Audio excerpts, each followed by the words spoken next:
built on relationships, focused on people, and rooted in the community. Welcome to the Build Blue Podcast. Tune in for weekly episodes featuring guests who are building a better tomorrow. You'll hear inspiring stories from industry leaders, business owners, community partners, and our team members. The Build Blue Podcast, where construction comes to life. An Apex Construction Group production. This is the Build Blue Podcast, and my name is Jess Blaze, and we are joined today with Dain Fisher, owner of CBC Fisher Group. Thank you for coming on the podcast, Dain. Absolutely. Thanks for having me. Yeah, so we're going to start with our Apex Icebreaker, and we ask everyone this question, and it's so fun to hear as I'm talking to leaders in our community. What was your very first job? It's fun to hear where people got their start. Okay, nice. Yeah. I was a landscaper. Cool. At age 15, and I was hired on a crew, and I think I worked pretty hard. And it wasn't like very long at all before they were like, you should probably take a leadership kind of role here.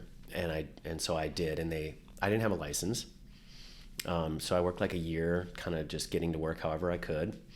And I lived with some roommates in an apartment. I kind of moved out of my house or out of my parents' house, and I was living with some people who are old enough to have an apartment. And I got this landscape gig. It paid well. It was way better paying than most other jobs for a 15-year-old. And I started laying sod. Like, that was my thing. I was the sod guy. So I would go out and make anyone's dirt lawn look amazing. And doing the trim and the rock and the bushes was kind of, came like second. And so getting that, and then sort of having this full view of what landscaping is. And then we started doing retaining walls. And so I was doing block walls. And by age 16, I was already sort of starting to drive. And before I was 16, a little bit, just to because I kind of had to in order to get to work and drive things around and move materials and that kind of stuff. So it was always like a little sketchy. I always felt a little weird about driving, but you got to remember this is, like mid 90s or whatever, you know? So, I mean, it was sort of normal-ish, but I then was given a car to me from my boss, who was like, you gotta be able to have wheels and be able to get to where you need to go. And we're going to send you to jobs that we don't want to have to give you a ride to. So here's a car. And so he gave me a Crown Victoria, big car. V8, floater, shocks are blown, like everything about that car it smelled like, mothballs and all the fun things. And I drove that thing all over the place, and I actually didn't get because I just got so comfortable and I drove really well, I never got pulled over. So I didn't get my license till I was almost 19. Oh my gosh. No way. Because I just was used to it. Yeah. I don't know. So that's my first job. Entailed a lot of really hard work on a lot of really hot days, and being, somewhat illegal. Yes. About my transportation needs the whole time. You do have a driver's license now. I do. You're I good. do. Okay, yep. And cool. it's renewed and everything. It's got the new thing on it. Perfect. The picture and all the stuff. Tell us a little bit more about yourself and your background post landscaping and illegal driving. Well, so from there, I found my entrepreneurial roots. I've always been pretty much independent. And so I started a landscape company called We and They. And it was funny because I was starting to moonlight, do some side jobs that these people would pay me directly, instead of going through the landscape company. And it was transparent, so the landscape company was totally cool with that. And so on the weekends, I would do landscape jobs for individuals. And I went to the supplier who I would normally go to for the landscape company I worked for. And I was saying, I'm doing a side job. Can I get the same rate on wholesale product? And they said, yeah, absolutely. You just need a business name. And I was like, business name? How about We and They? Because I just said, I don't know. It's just the first thing that came to my head. It was never formally organized or anything. It was just all the vendors around here knew of We and They. There was no state affiliation or any sort of credibility whatsoever. It was just me doing good work and some name I made up in 10 seconds after a landscape company a supply company needed a name to put down in order to give me the discount that I needed. So that's what happened. And then from there, I went to college. I went to Rasmussen and got my business degree with a marketing influence there. And that turned into a marketing assignment that was finding like a void market in Mankato. And interestingly enough, that was office furniture. And my dad, Kurt, he just at the same time had a building that was just absolutely full of Rosemount furniture. And it had been in a fire, but it like wasn't fire damaged, it was smoke damaged. So everything looked great except for like the plastic and the fabric on the panels of this of these cubicles was kind of damaged. So I found a company in the cities that refurbished these panels. And so I would take up loads of this. I would go sell a job, and then I would take down the panels I needed, and then I would bring it to Minneapolis, and they would do it in any fabric of the customer's choice. So which was really unique at the time. It was really cool. Absolutely. And then so we could have all this creative fun with it. And then I'd bring it back down into Mankato, and I would install these office furniture things that like wanted it. And it was basically like, sold a chair, I can buy a beer, I mean, it was more of that vibe. Yep. But it grew into a more substantial business where I needed employees, and then I scaled a little bit more, and we ended up, having a pretty good run, and that business is still under my ownership and is like flourishing and is like one of my bread and butter, pieces to my What year portfolio. was that you got started with office space design? So 1999 was the project for Rasmussen. So I formed officially for the first time ever legally and legally with credibility, I formed my first business in 2000 and that was called Office Space Design. Wow. Yeah. And still thriving. It's really doing good right now. Yeah. I'm hands off. I'm a non-operating owner. And I have Ryan Hertling and a whole plethora of great folks back at OSD, just killing it in the office furniture world right now. And they do a great job. I just know we work with them. Really good job. Through our company, and we've had wonderful experiences. Good. So after OSD gets underway with this cool way of repurposing furniture and bringing something unique to the community, what comes after that? Bent River. So a friend of mine, not even a friend, I should take all that back because it was not a friend. I had no idea who this person was. He walks into Office Space Design in shorts and Crocs and, whatever. I'm just going to say a tattered shirt because it sounds better. And he says, hey, man, I heard you know the rivers really well, and I'm going to maybe buy this building down in Old Town, and I kind of want to just start an outfitter. What do you think? And I was like, okay. So then Adam Steinke and Jason Femright and myself, bought a bunch of kayaks, and we drove a U-Haul down to, I don't know where, Greenville, South Carolina, where they make the kayaks. And we loaded it up directly from the factory because we were too cheap to pay shipping, even though it was probably way more to drive this truck down. But it was the experience, I think. So Adam and I drove down, and Jason, patiently awaited this arrival of all of these new kayaks. And we came back through a crazy snowstorm in, I don't know, May. Oh, geez. And it was weird. And then we got here, and it's been just a really, I always joke, in a way, there was never kayaks on the front page of Menards flyers that come out, or Fleet Farm. And now you see every one of these box stores has kayaks on the front page of their advertising. I don't think that would have happened without Bent River, not to be that's all right. conceit, or whatever. This is your episode. Yeah.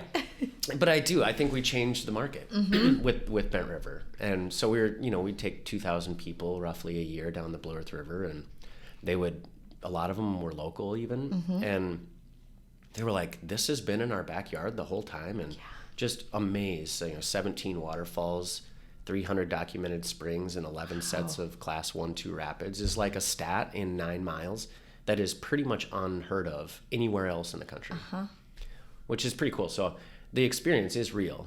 You know, it's not like a southern Minnesota or floating through a farm field. Sure. It's like all of a sudden you transcend into Devil's Gulch and you're in New Zealand, like for real. Like we're just missing geckos and large snakes, which I think people which is are probably fine for the best, honestly. People are probably fine with that, you know. But it's super cool, and it's a place of my heart. You know, I grew up on the river, so it was a natural fit. And Jason was the gear guy. You know, he knew inside and out what gear to get. Yep. And Adam was just, you know, if you know Adam, Adam's just Adam. He's just like charismatic in a way that you would never expect, and he just makes you want to be a part of something. Yeah. And so he was kind of, I think, the founder, and then I brought the river experience. So I did all the guiding and brought that at like that real livable experience to people's doorsteps. And what does that look like today? So I believe we're taking out a group of 30 or 35 today, on a random cloudy day. Yeah. You know, we're corporations are really taking the opportunity because of all of the influx of like the talent piece of like, you need to provide your employees with experiences in order to have them feel really like a belonging to your organization. And that's just how it is in this space. And so we're seeing a much bigger influx of corporate opportunity than just now, like the local, you know, guy who's never been on the river but has lived here for 30 years. That's kind of sunsetting because we've taken a lot of them out. Yeah. And now the corporations are using us for experiences for employee retention. What a great idea. I've been here almost 20 years and I've never been down the river. But I feel like I love the idea. We can do things about that. Down the river. Yeah, I can make that happen. Yeah. I've never really thought about it, I guess. But I love the thought of it. And the corporate piece is really exciting. What a great way to bond with your teammates and experience something together. And schools too have done a lot. So, you know, a lot of higher education and high school education instructors have used us to bring all of these things they've taught over the course of the year, and they'll take a trip at the end of the year and paddle. Very cool. It's cool. Awesome. Yeah. All right. So we have OSD, Bent River. Yep.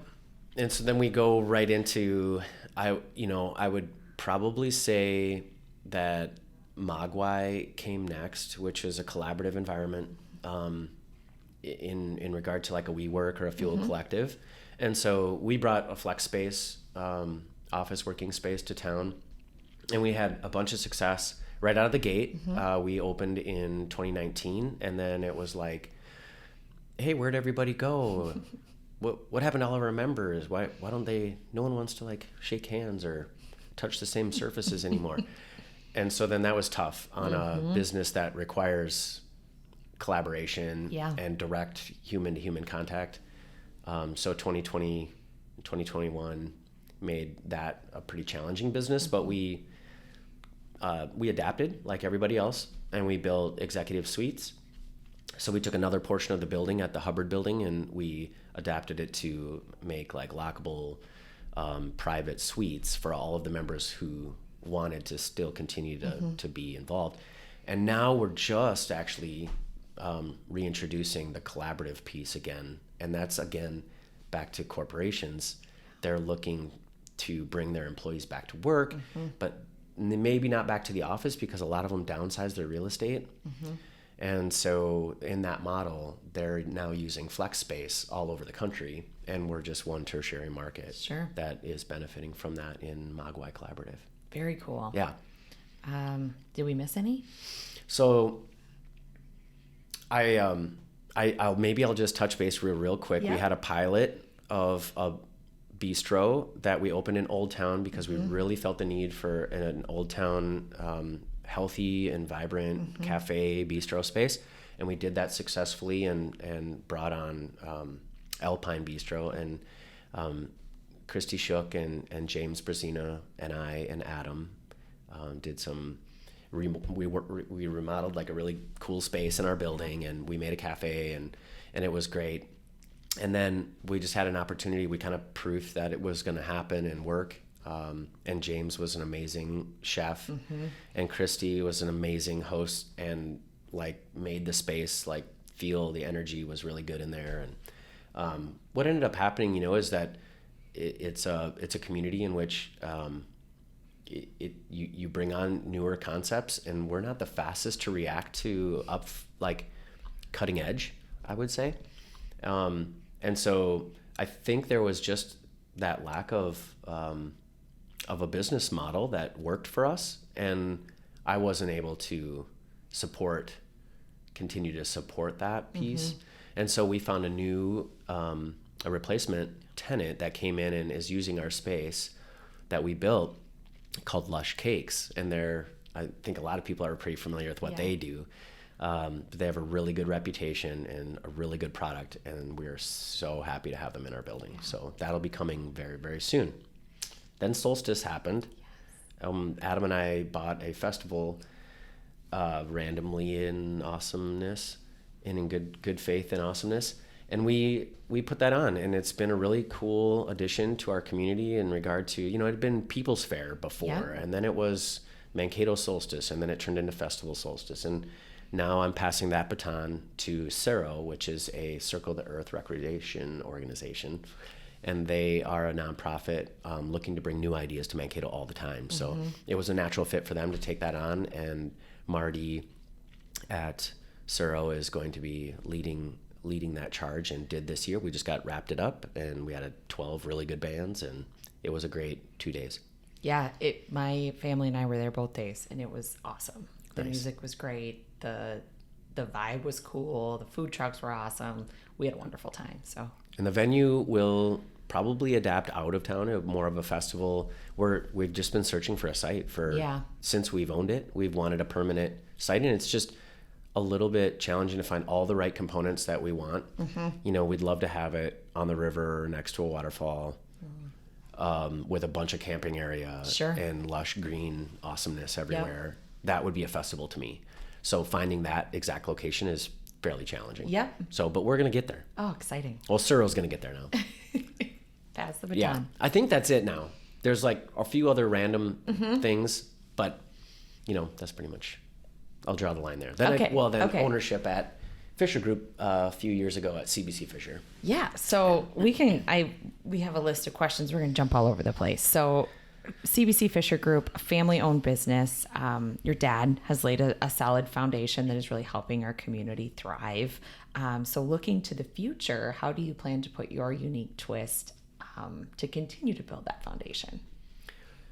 Well, I just got out of a sales meeting this morning with all of our staff and agents, and we are just very excited about the potential of our market. In particular, just understanding how diverse we are here in regard to the industry trends and what's happening. Warehouse and industrial is a strong area that we feel like Mankato's a good spot with the arteries coming in, and now 14 getting finished to New Ulm and through.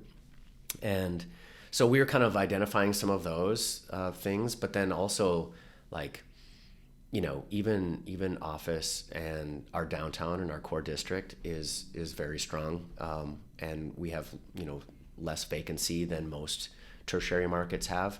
A bad example in a good example in a kind of a negative light is St. Cloud is really struggling to make things happen there that are vibrant and amazing, and I feel like we have a similar setup ish, but we're very much on a course to be a very successful community in our growth and what we bring to the table and our resources that we have and our natural resources. So we talk all the time about, recreation is a piece of the future in bringing in and growing and sustaining communities.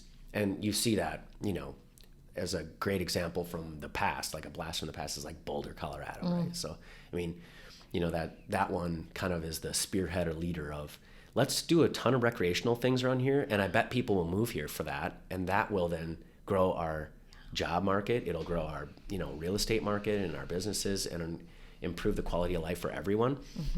And I think we have a really unique way to do that, being that we have 5 area rivers that all can join right into one spot. So there's a ton of recreation around the river systems. We have lakes, we have trails, we have all these things. So I think CBC Fisher Group fitting in there is that we are probably broadening our spectrum of how we think about real estate. And that is the sense of like, really, we're building a community. We're not building like a building or a place for more jobs or trying to recruit high-end users and franchise users and national brands. I mean, those things will all happen, but the core of it is that we need to build our community around the idea that we're the best place to live in the Midwest, right? So how we work with our civic organizations and the municipality piece of that is that, you know, these public-private kind of partnerships that we're seeing more and more of are really, really, like, the communities that are doing the best are really strong in that area. So they're really they've really figured out a way to connect public with private investment. And I think that's where we're going. So, for example, the quarries downtown, they would be basically between Vetterstone Amphitheater and Highway 14, headed north. So if you follow the Minnesota River from Vetterstone to the quarry, or to the bridge, those quarries are all inlaid there. And it's about 87 acres in total. That's a lot of ground in the kind of like the middle of our town that is developable and unique and inspiring and incredible, and has been used for 100 years as a source of stone that has been shipped all over the world, and now its best and highest use is shifting into development. And that piece is very exciting. It really could give Mankato a breath of fresh air on development. It could definitely change the scope and the layout of our community based on a lot of different factors. Tourism is something that I think we have room for growth. And I just think in general, it gives us a new option to engage with our river. Yeah. So we've been surrounded by dike walls since the 60s, 60, late 60s. And that's been a big barrier for us. And whether we recognize it or not, you drive over the bridges and you see the river and you know that it's there. But there has been no time in our history since the Corps of Engineers have put that wall in that we've actually promoted and engaged in it. Yeah. You know, if you're at Sibley Park, there's a ton of, I want to say they're like willow, but they even block the view or the interpretation of the river for an individual or a visitor. So a resident would go there and they would probably use the grass areas and the playground and the baseball diamonds and the sledding hill and the whatever. But there isn't that access really to the river in an engaging way. So I think this gives us an opportunity to engage with that river, be it a marina or a promenade, or different types of recreational parks that incorporate the river in recreation. But on top of that, there's hundreds of millions of dollars of opportunity and development there. And so we could build a newish downtown, core piece of our central business district that would incorporate that piece of land. And that's awfully exciting to me. I think that could really be a game changer for us. It's very exciting. And I know there's been a little bit of whispers about that for a long time in our community, but I think you did a really good job of laying out like what that could really look like and what kind of benefits it could bring, and just the opportunity for businesses and tourism. Yeah, bringing and people living, to our I think, community. too. Yeah, and just having that, I think they call it third space, where you're like, you have your work and your home, but there's like that third space where you go and you have a sense of community. Yeah. And engagement with other people in your community. So I was at the quarry and standing there thinking about what this could be. And I'm standing in the middle of this huge mine, and there's high walls all around you. And it's like limestone sheer cliffs, 40 feet tall. And you're down in like this pocket in Mankato, and you do not feel like you're in Mankato anymore. And I walk down this like sandy hill, and I walk down to this body of water that's in there. And I look into the water and I can see all the way to the bottom, right? And I think that's pretty cool. And just because we're not all that used to that around here. Right. And and as I like further inspect, I can see little fish and things and, little microorganisms doing their thing in there. And I put my hand in the water and it's like, middle of June and it's 90 degrees outside, and I put my hand in the water and it's like probably 71, 72 degrees, like not too cold. Yeah. That it's completely shocking or unusable, but definitely not warm. So it's super nice and refreshing. Yep. And I stick my hand in there, I'm like, wow. And then I grab a pile of sand out of there and I look at it and it's like this silica, like perfect almost kinetic sand, where when you like open your hand and let the sand drop, it all drops out of your hand and leaves like zero residue. So there's just like these subtle things that are in the potential of this that make this just an oasis for our community. And that's just like one example, but it's really a unique piece. And I really want to get support around from a public standpoint to provide that public-private relationship. Yeah. That makes it happen, right? I'm sure that people want to know this. Like, is there a timeline? Is there a chance for the community to engage with this space or this potential? Yeah, so there's been some community engagement that's happened already. And so there was 3 meetings last fall that right. took place, and it was in the paper and such. And that was sort of like an intro.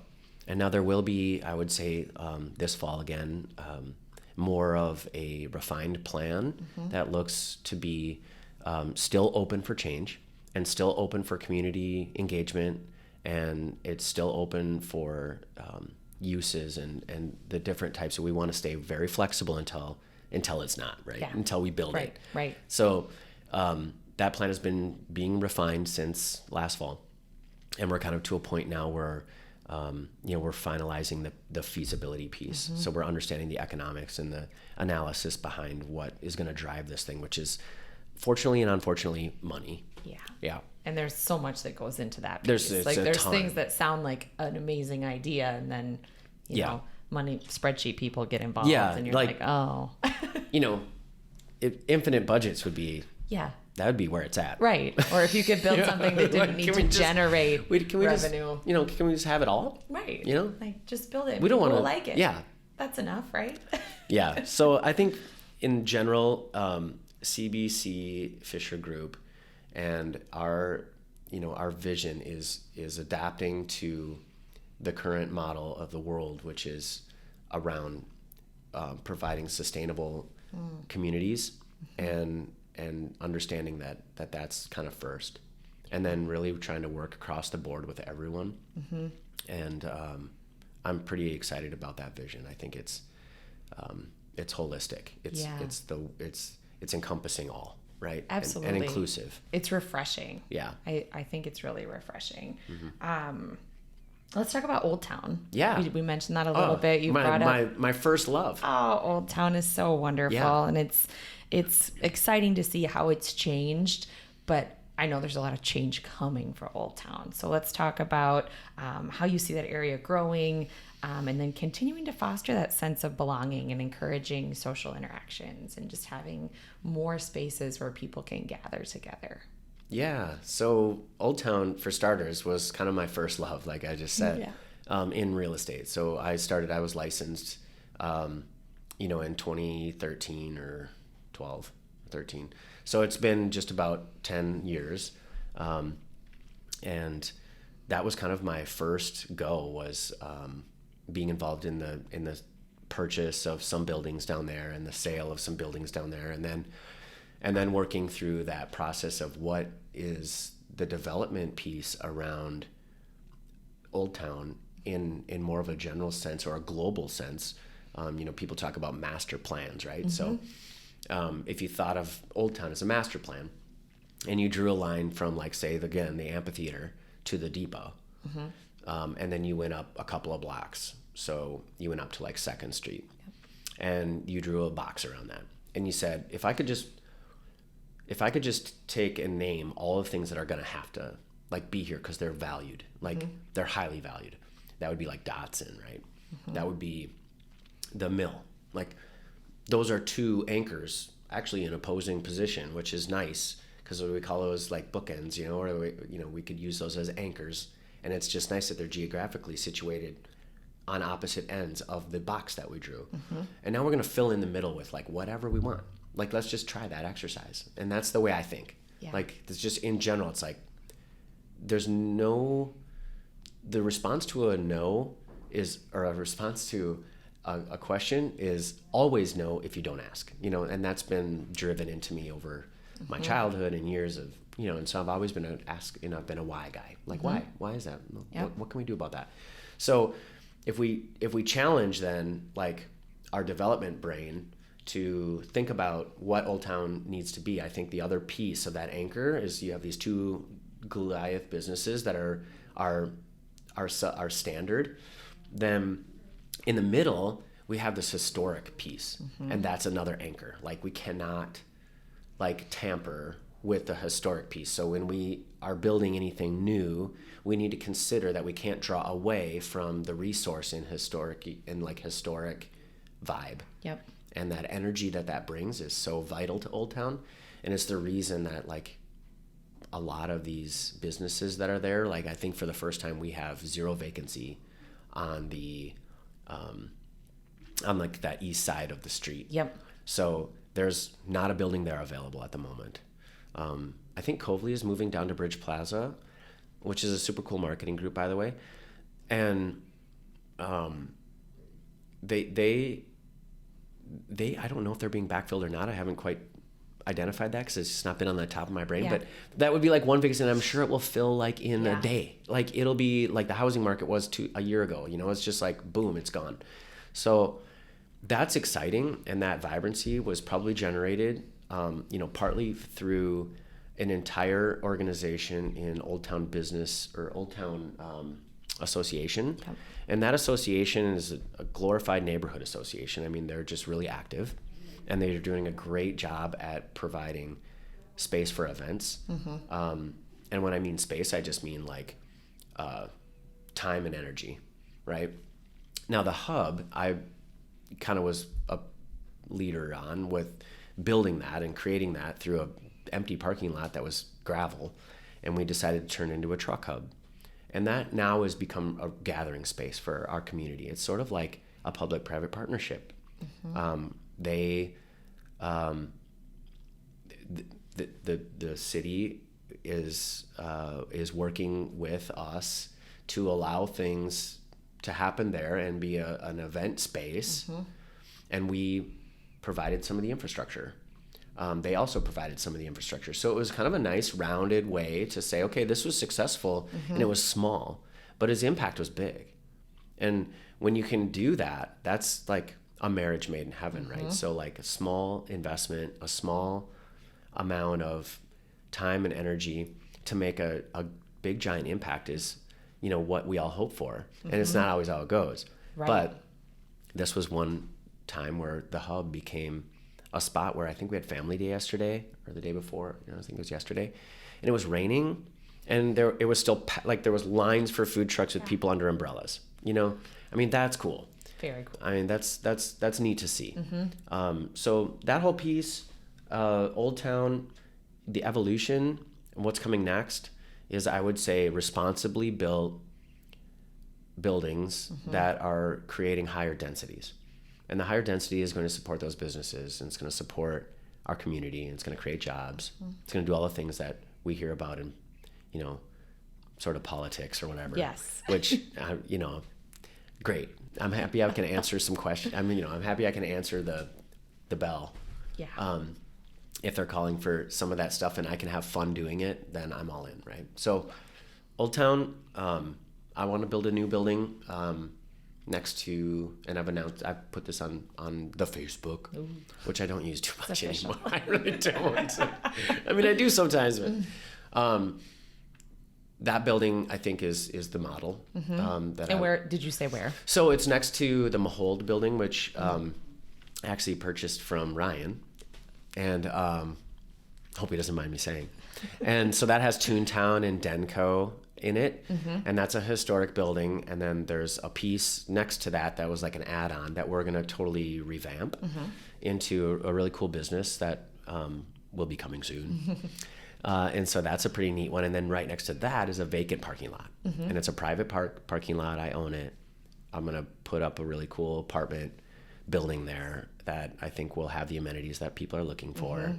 And it's, it's going to be one of those vibrant fill in the gap pieces, Yep. and keep that historic value alive. And then I'm hoping that that's kind of the spearhead for then to push back to the river and understand what that could all be. The city has some land there. There's some more private owners back there. And just filling in the density from there to the river. So going from Riverfront back into Willow and then further all the way to the dike, the Army Corps piece. Which I think so. Like that's the vision. I don't know. I love it's it. a 10-year deal. For sure. And some of these things are beyond my. Who knows? They're totally beyond my control, obviously. So it's just. There's a plan, and I probably don't have any idea what that is, but I'm executing every day as if I do. Which is all we can do, right? Yeah. So. And the road construction, that starts next summer? Oh, yeah. Next spring, right? Good point. Yeah, that'll be a really cool addition, and it's going to be a little painful in the process. Yep. And when the process is done, it'll be beautiful. Yes. And so I think there's been a whole committee that's been charged with making sure it's done the way the community wants to see it, and the city's been really receptive to that. And so I think like lighting plans and extensive, like comprehensive plans have been developed around going above and beyond just putting a new street on. Right. We're not just overlaying this thing. Yep. It's like full on like culture shifting type modifications. And you can see already just with the temporary changes, you can see how it's going to kind of gives that like people down kind there. of gives that like downtown Bozeman vibe. Yes. Like that's what I think. I've used that example with the city and with the association when I've been at the various meetings. Yep. Like, you guys ever driven through Bozeman? Because that's kind of what this feels like, what this could look like. It's going to be really cool. Yeah. And Bozeman's done a pretty good job. Our businesses are going to need a lot of support Yeah. during that construction, but I think our community will definitely offer that. Yeah. And still be I agree. finding their way to them, but it'll be worth it when it's done for sure. Right. Let's see. This has been a great conversation. Let's talk about projects, and we've kind of talked about this. So if you don't have anything else on this, that's okay too. But like changing demands, trends, and like changing demographics of our community, and how as a developer, you guys stay ahead of the curve and adapt things to meet the needs of those changing demographics and trends. So I think kind of the first part is culture of our office. We're pretty young and vibrant, and then we have like these mentors all around us that have sensibility, or like, how could I better describe this? Like, Wisdom. like feasibility and wisdom in knowing, okay, yeah, that's a great idea, millennial guy.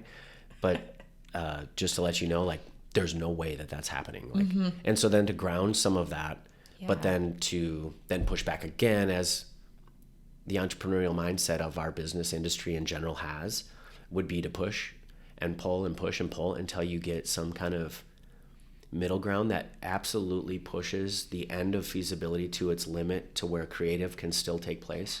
And you find that gray matter in the middle, and that's the piece that is super exciting. So that's when you come up with innovation. That's when you dial it into a kind of a new platform, and you lead the industry in what your vision is.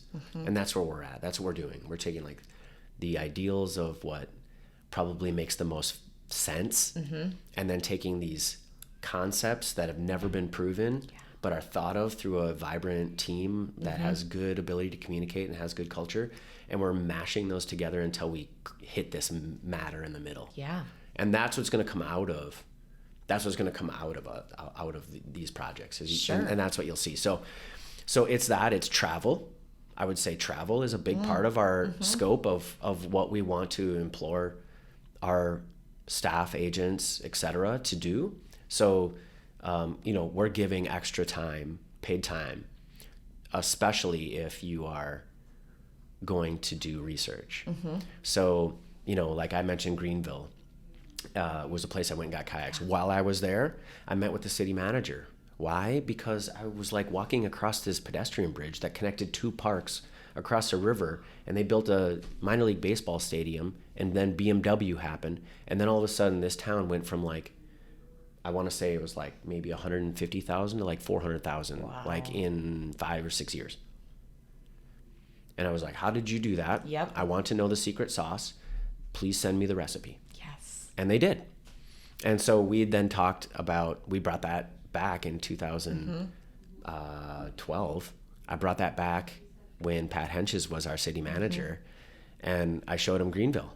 And I showed him the plans we got from their city manager. And shortly after that, we started talking about a pedestrian bridge between Land of Memories and Sibley Park, and what that could all look like, and what Land of Memories potential is, and how we work with the indigenous people on a good, responsible mix of how that happens to, just to obviously be sensitive to, of course, what that land means to some people. Yep. And so, that whole piece is an example of what we should be doing more of. And I would say anyone that's listening too is able to do that. Yep. You don't have to be a professional developer or a construction company or a real estate company or a serial entrepreneur. If you have great ideas, like, find the person who can help you voice them and do it. Because you're traveling out there and you're seeing great things, and we need to know about those. And that's the piece, that's the culture, that's the community. So to stay on top of trends, I think travel is a big piece. I also think that the financial piece, or that investment model, is a big piece, and learning and knowing and growing as much as we can around the tools that are available in regard to finance, in regard to grants, public funding, private funding, funds, all of the different types of investors that come to the table, and what that looks like. That grows businesses, that grows real estate, that grows private portfolios and public portfolios, and it does community building is what it does. So I think the next piece for us will be understanding how we can play a role in the financial world of our community in bringing dollars here. And so the more money, well, it's more money, more problems. It was but more money, more I think problems. I want to say it as this, like, just more fun. I like that. More money, more fun. What about, and I'm sure the list is lengthy, but like challenges and obstacles when you're trying to do things differently, when you're trying to do things in an innovative way, a new way. How have you overcome some of these challenges, and what lessons have you learned from them? So I've never really gotten educated on the term dreamers. Well, do you know what is a dreamer? Do you know what I'm talking about? Like a dreamer? When I think of a dreamer, I just think of like kind of what you're alluding to, which is someone who thinks outside the box and then wants to produce a new idea and maybe gets a little bit of like pushback from all of the powers that be. Yeah. Because it's different. Yes. Can we agree on that? It's like pretty close to what. Yes. Okay, so our definitions are similar. Okay, good. I didn't know if it was like a political term that I shouldn't be using. I've just heard it on the radio. I think there is another. There's like a group. So I'm not referring definition to that. of that word. Yeah. But when you say dreamer, we'll use dreamer in that context. So I just wanted to make it clear to the audience that I'm using it in context of, I want to use the word dreamer because I think it fits. Yes.